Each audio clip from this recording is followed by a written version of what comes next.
Hi everyone, how are you? I'm Jessica. Welcome back to my channel. Today I want to share a really fun thing. I've mentioned it a few times in other videos before, but I have been working on a series of table runners to be shared as free patterns on the Bernina blog, weallsew.com. And the first one in that series is out today. So this table runner is called Onyx in Autumn. I'll link to it below. It's completely free. Let me show you what it looks like. Here it is. So it's a bunch of pumpkins with a black cat in front and tumbling leaves at each of the corners. I had so much fun making this runner. It has a lot of tiny pieces, so I thought that I would like to walk you through each step of making it here on YouTube. We're going to make one block at a time, and then we'll work on the leaves and the border following that. So today we're making this first block, which consists of these two pumpkins. Let's get started. I just wanted to give you one more look at the runner before we start the construction. And I have it broken down. There's 8 pumpkins, but I have it broken down into 4 blocks, the center of it. And then at each of the corners, there's leaves turned in different directions. And then it has this nice border around it too. So block 1 is these 2 pumpkins. Block 2 is these 2 pumpkins with a little part of the cat. Block 3 is these 2 with the remainder of the cat. And then block 4 is 2 pumpkins again. So today we're going to be starting on these 2 pumpkins, block 1. Here I have all the pieces laid out to make block 1. So I followed the cutting instructions in the pattern and I cut all my pieces out. And then you'll see as you go through the pattern under the making the blocks, I'm starting at step 1, there is an image that shows each of the components used in this block with a measurement. So I went to that diagram and I went to the pieces that I cut out, and then I laid out what I needed here to construct this block. And then we're just gonna take it one step at a time. This one's gonna come together really quickly because it's just the 2 pumpkins. Okay, on my Bernina, I'm using foot 34D. It's this clear foot, and I like using these for when I foundation paper piece and also when I do easy corner triangles. And actually, this pattern is made up of quite a lot of easy corner triangles.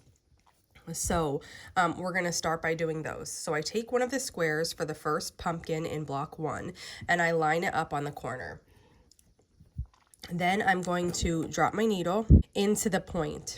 And here I have these lines drawn. I mean, if you don't know about these lines, I do have a YouTube video that explains how I drew them and what they're for. But for this video, you just need to know that this first line here is in line with my needle. So if I have this corner of my square on this line and the top corner in line with my needle, I can just sew directly across.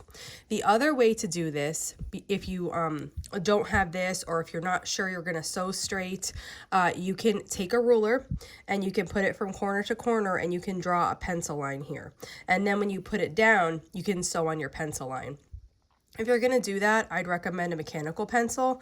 In a regular pencil, the lead can be too fat and it can like extend your line out further than it should be. But the mechanical pencil stays really skinny and it allows you to make a really nice, accurate line.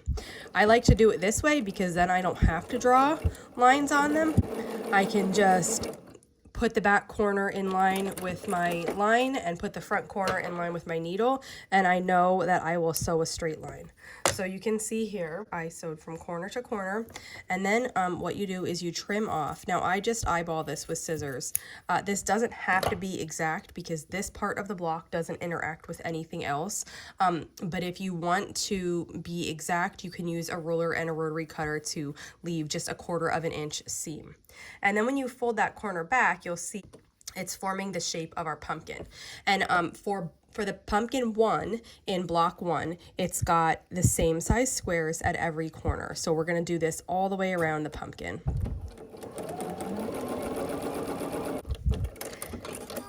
And sometimes I get asked, you know, how do I stop my fabric from getting pulled down into here. Especially, I feel like this time, this is like a good candidate. It's usually like a point like that. How do I stop that? So the first thing I do is I use a straight stitch needle plate, and that decreases the size of hole that can be where the fabric can be pulled down, so that helps.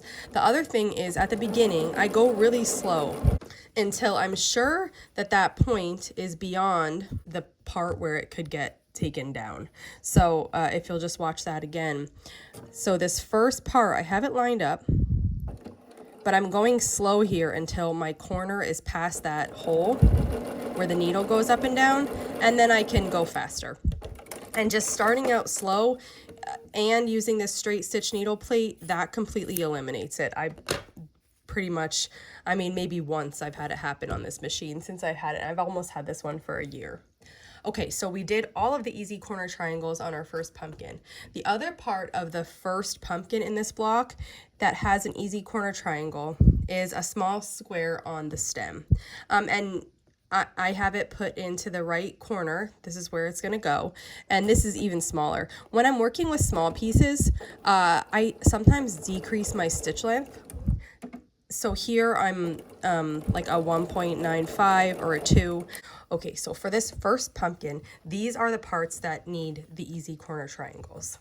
Now I'm going to pull over the parts for the next pumpkin. And this pumpkin has a little bit of a smaller square on our stem and a little bit smaller stem. So this is actually a 3/4 of an inch square. So this is the smallest piece in this runner. Okay, so we're just going to stitch across. Okay. And I mean, for this, it's so small, I usually just take the very tip off. And then you'll see when we fold that back, it'll be really nice. And I'm just gonna set this aside. And then for the second pumpkin in this block, we have 4 squares, but they are different sizes. So the top squares you'll see in your diagram are 1 1/4 inch, and the bottom squares are 1 inch. So I'm just gonna go ahead and sew these on to each of the corners using that same method.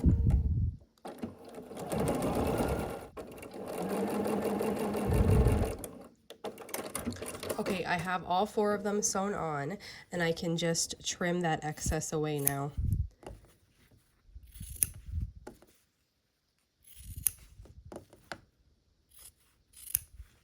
And that's our pumpkin, our second pumpkin, and it has its corners on. Now what I'm going to do is I'm going to switch my foot, because this foot I use for easy corner triangles and, like I said, foundation paper piecing. It glides over the fabric so that you can see where you're sewing.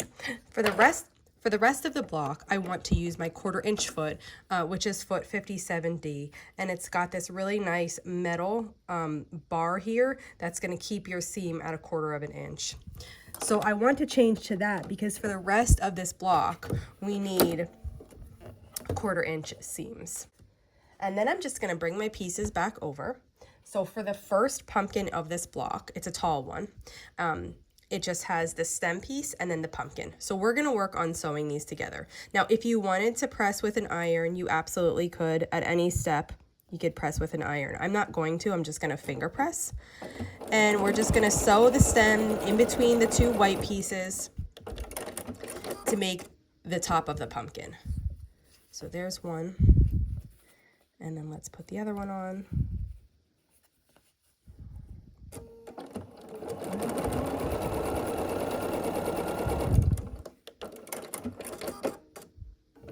So here is the top of our pumpkin. And then because this pumpkin has squares that are all the same size at each corner, it doesn't matter which side you go on. So you pick one of the sides to be the top and pick one of the sides to be the bottom. And then we are going to sew the stem onto the top of the pumpkin.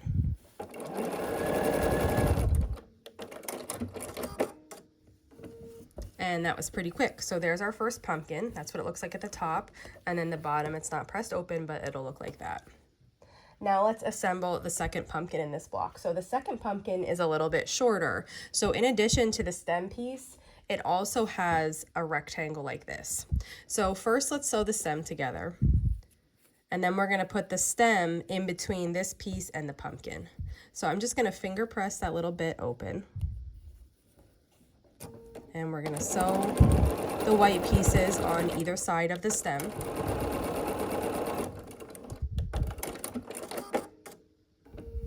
Here's the stem.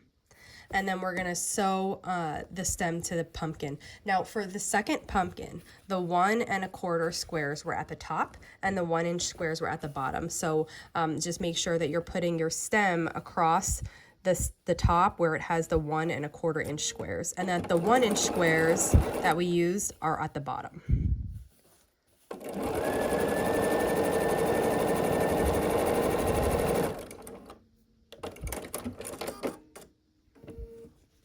And then we can open that up.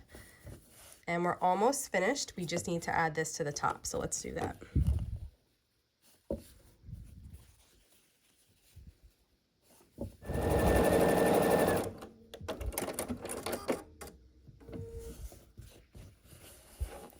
And there is our second pumpkin in block 1. And now we just sew the pumpkins together. They're going to be the same height. So just one right next to the other, and just sew them together along this middle. And, you know, if cats aren't your thing, you could always make this runner with just pumpkin blocks surrounded by the leaves. That would be just as beautiful. You would just want to use block 1 and block 4. So if you wanted to do two of block 1 and 2 of block 4 and lay them out however you like, you could definitely do that.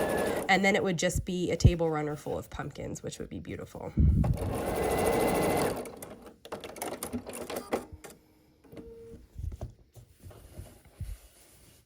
And here's our pumpkin block. I went ahead and I pressed our block, and here's what it looks like. I press this just like I press any of my things. I pick a side, whatever one, and push to the side. If you're worried about this table runner having a lot of bulk because of the small pieces, you can press your seams open. That wraps it up for block 1. If you have any questions, just let me know and I'll be sure to answer them.